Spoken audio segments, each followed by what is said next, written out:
Bismillahirrahmanirrahim. I am Shiraz Khan, and today we will discuss one of the important disorder of orthopedic, osteoarthritis.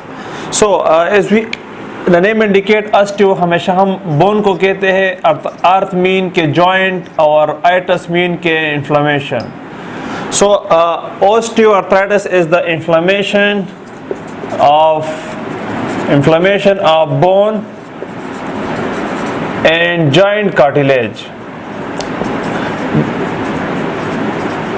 It's actually the disorder of joint में जो bone एक दूसरे के साथ articulate होते हैं और उसी बोन के साथ जो कार्टिलेज है ये उसी की डिसऑर्डर है। लेकिन हमें पता हो कि जो सबसे इम्पोर्टेंट जॉइंट साइनोवियल जॉइंट जिसमें मूवमेंट पॉसिबल होती है ये उसी जॉइंट की डिसऑर्डर है।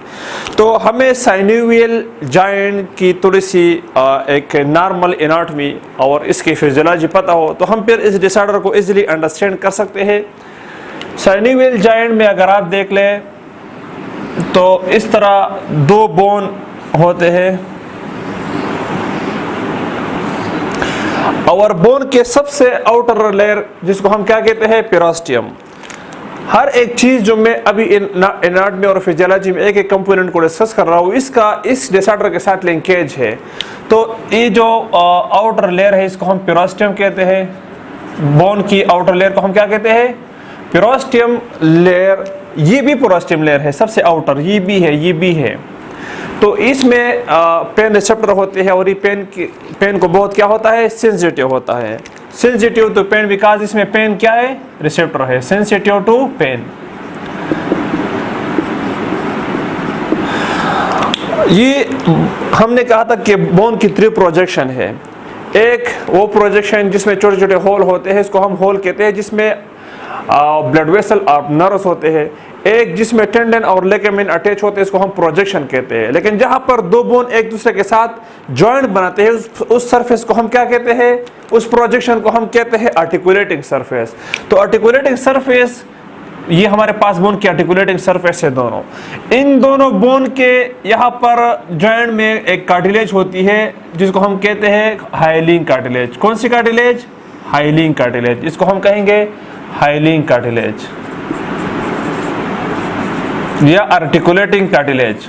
इसको हम आर्टिकुलेटिंग कार्टिलेज भी कह सकते हैं और हाइलिंग कार्टिलेज भी कहते हैं। आर्टिकुलेटिंग कार्टिलेज या आर्टिकुलर कार्टिलेज भी कह सकते हैं।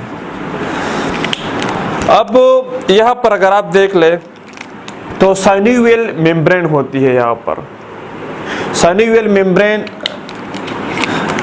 यहाँ पर साइनोवियल मेम्ब्रेन होती है। साइनोवियल मेम्ब्रेन जो inner lining of the synovial cavity होती है। साइनोवियल मेम्ब्रेन के सराउंडिंग में हमारे पास क्या होती है, साइनोवियल मेम्ब्रेन क्या करते हैं। साइनोवियल मेम्ब्रेन का हमें थोड़ा सा पता हो कि साइनोवियल मेम्ब्रेन का काम क्या है।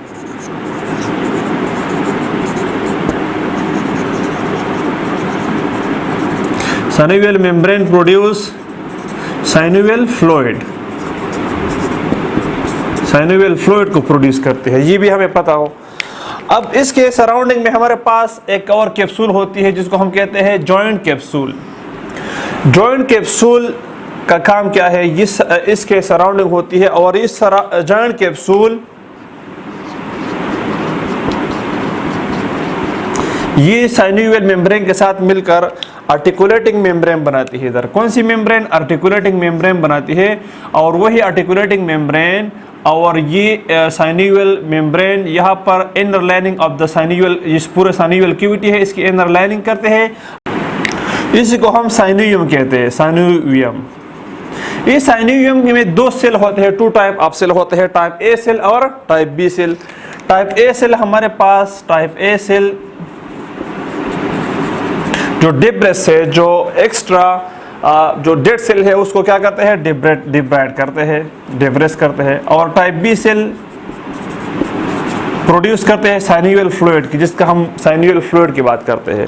तो साइनोवियल फ्लूइड का काम क्या है? साइनोवियल फ्लूइड लुब्रिकेशन देती है।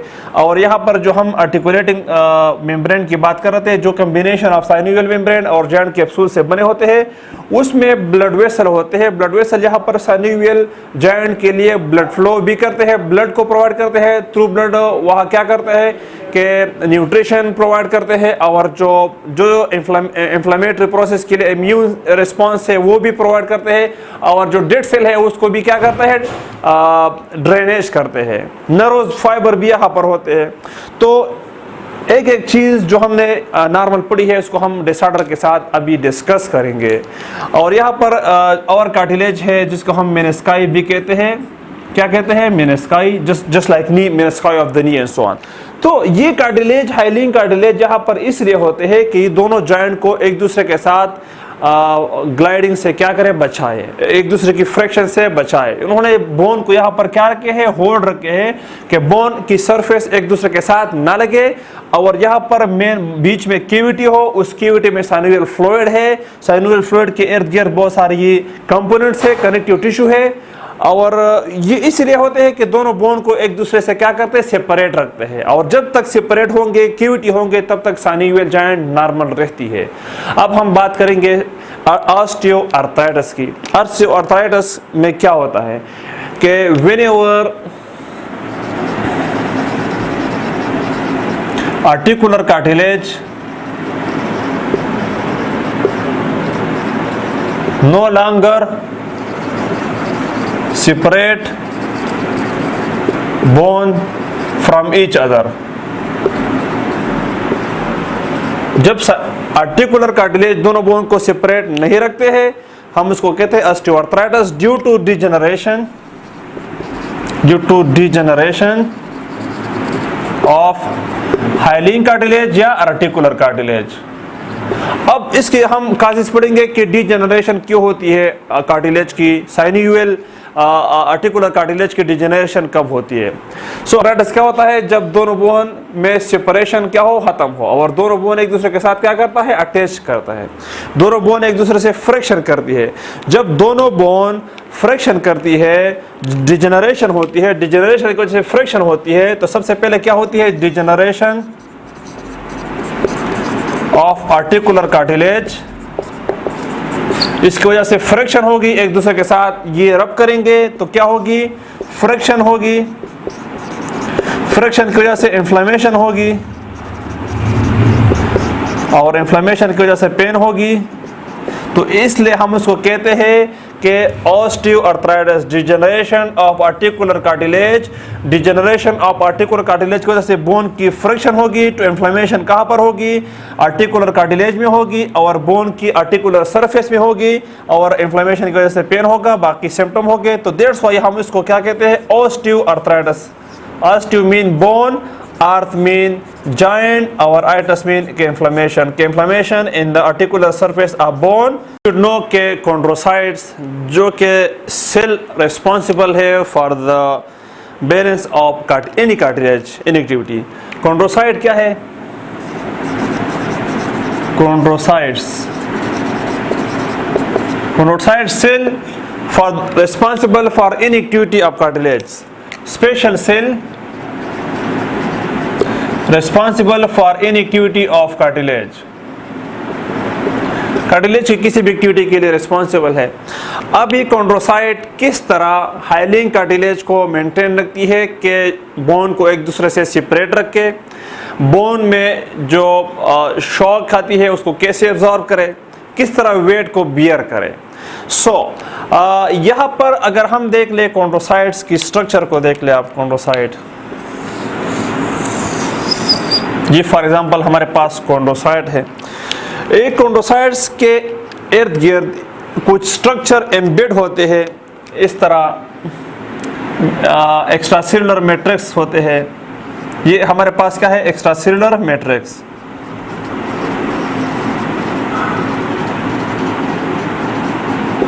और इसमें टाइप 2 कोलेजन होते हैं। जिस तरह बहुत सारे स्ट्रक्चर होते हैं, इसके बीच में क्या है? टाइप 2 कोलेजन होते हैं। टाइप 2 कोलेजन, और इसमें बीच में फिर क्या होते हैं,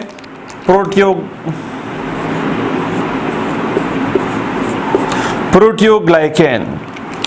क्या होते हैं? Proteoglycan.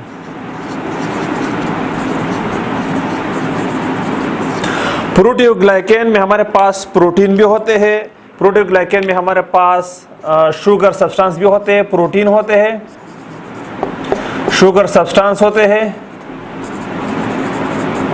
Just like hyaluronic acid,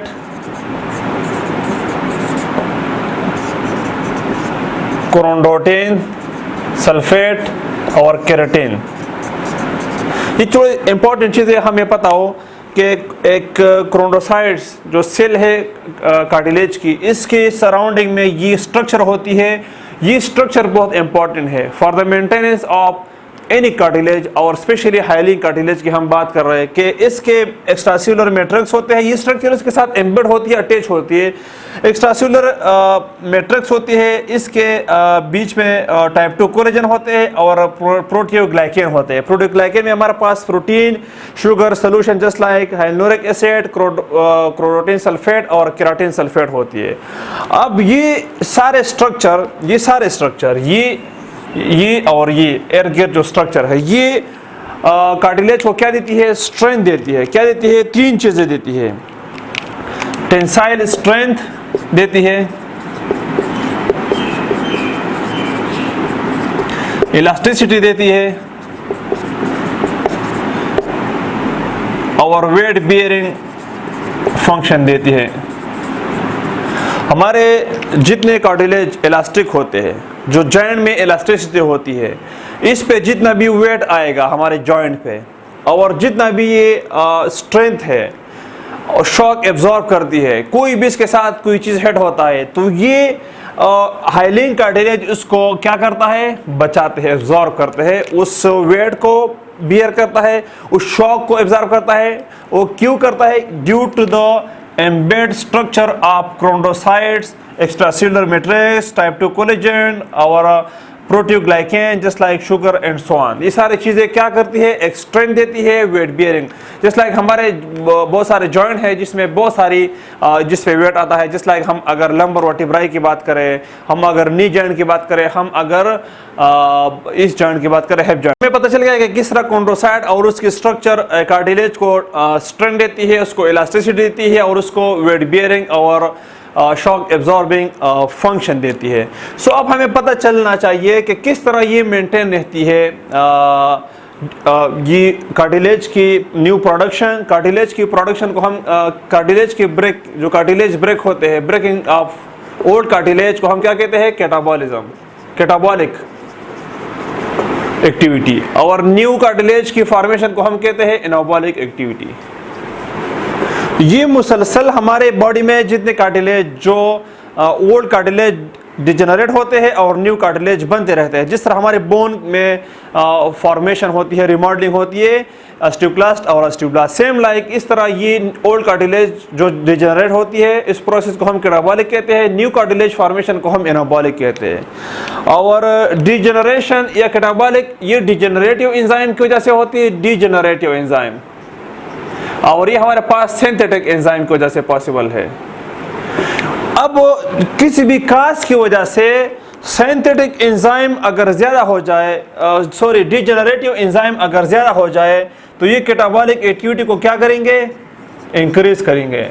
और कैटाबॉलिक एक्टिविटी जब इंक्रीज होंगे तो डिजेनरेशन ऑफ आर्टिकुलर कार्टिलेज क्या होंगे? ज़्यादा होंगे एज कंपेयर टू फॉर्मेशन। तो फॉर्मेशन ऑफ डिजेनरेटिव एंजाइम कम होगी और फॉर्मेशन कम होगी, डिजेनरेशन ज़्यादा होगी। तो इस तरह का आर्टिकुलर कार्टिलेज क्या होती है? वियर एंड टियर होती है। और ये आर्टिकुलर कार्टिलेज जब डिजेनरेट होती है तो डेफिनेटली बोन एक दूसरे के साथ क्या करेंगे? फ्रिक्शन करेंगे, और ये वाला स्ट्रक्चर हमारे पास बन जाएगा जिसको हम ऑस्टियोआर्थराइटिस कहेंगे कि बोन एक दूसरे के साथ क्या करेंगे? टच करेंगे, और ज़्यादा फ्रिक्शन की वजह से यहाँ पर बोन की एक पार्ट निकलती है जिसको हम ऑस्टियोपॉइड भी कहते हैं। क्या कहते हैं? ऑस्टियोपॉइड, ऑस्टियोपॉइड। अब ये क्यों होती है? सबसे पहले अगर हम इसकी रिस्क फैक्टर की बात करें या काजेस की बात करें, सबसे बड़ा फैक्टर तो एज है। एज के साथ साथ जॉइंट कार्टिलेज की वो इलास्टिसिटी और ये चीज़ें डिजेनरेशन होती रहती है। सेकंड नंबर पर इंफ्लेमेटरी जिस्ट है इंटरल्यूकेन 1, इंटरल्यूकेन 6 और TNF, ये भी कैटाबॉलिक एक्टिविटी को क्या करती है, इंक्रीज करती है। अगर कैटाबॉलिक एक्टिविटी इंक्रीज होगी तो डिजेनरेशन ऑफ आर्टिकुलर कार्टिलेज क्या होगी, ज़्यादा होगी। और इसमें सम मेडिसिन, सम डिसऑर्डर लाइक न्यूरोलॉजिकल डिसऑर्डर हो गया हमारे पास। सम जॉइंट को अगर डायरेक्ट इंजरी हो जाए, सम मेडिसिन भी करते हैं, some medication can also cause, so genetic cause भी हो सकती है। सो काज क्या हो सकती है, as, interleukin 1, interleukin 6, TNF which can increase catabolic activity. Catabolic activity will enhance the degeneration process and degeneration will lead toward osteoarthritis. Some disorder like neurological, genetic, direct joint injury, some medicine are also responsible for the degeneration of articular cartilage.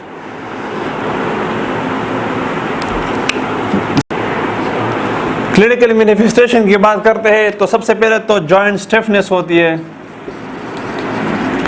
लेकिन joint stiffness at the start of the day. लेकिन सबसे बड़ा फ़र्क क्या है कि osteoarthritis में stiffness 1 our से क्या होती है, लेस होती है। 1 आवर से क्या होती है, लेस होती है। और रूमेटॉइड आर्थराइटिस में जॉइंट स्टिफनेस 1 आवर से क्या होती है, ज़्यादा होती है। 1 आवर से ज़्यादा होती है, मेन डिफरेंस है ये। At the end of the day भी होती है, at the end of the day में भी स्टिफनेस होती है। पेन हमारे पास जो होता है वो शार्प होती है, बर्निंग पेन होगा और वर्स विद एक्टिविटी, जो भी आप एक्टिविटी करेंगे उससे पेन क्या होगा, ज़्यादा होगा। अगर हम देख ले तो ऑस्टियोआर्थराइटिस में जॉइंट स्वेलिंग नहीं होती है, नो स्वेलिंग, और रूमेटॉइड आर्थराइटिस में जॉइंट क्या होता है, स्वेल होता है। ये भी एक मेन डिफरेंस है। इसमें एक ये चीज़ भी है कि जब दो बोन एक दूसरे से फ्रिक्शन करते हैं तो बोन यहाँ पर एक एक्स्ट्रा बोन बनते हैं, इसको हम क्या कहते हैं, ऑस्टियोफाइड कहते हैं।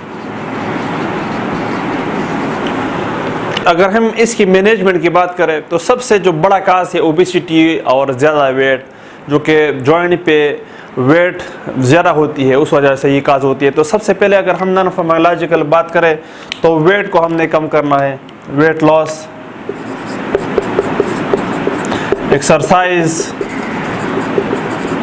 फिजिकल थेरेपी, ये मेन चीज़ें हैं। और फार्माकोलॉजिकल में हमने जॉइंट इन्फ्लेमेशन को कम करना है, इन्फ्लेमेशन को कम करना है। अगर फिर भी मेडिसिन से ठीक नहीं होता इन्फ्लेमेटरी और एंटीबायोटिक से, तो फिर एक इंजेक्शन जॉइंट में देती है, डायरेक्ट जॉइंट में एक इंजेक्शन देती है, उसको हम कहते हैं। और कौन सी उसमें मेडिकेशन देते हैं, जस्ट लाइक हमने प्रोटियोग्लाइडिकेन में हाइलुरोनिक एसिड की बात की, वो हाइलुरोनिक एसिड इसमें डायरेक्ट इंजेक्ट करते हैं और जॉइंट एक काफ़ी टाइम तक फिर क्या करता है, वर्क करते हैं। तो मेन चीज़ें इसमें ये है।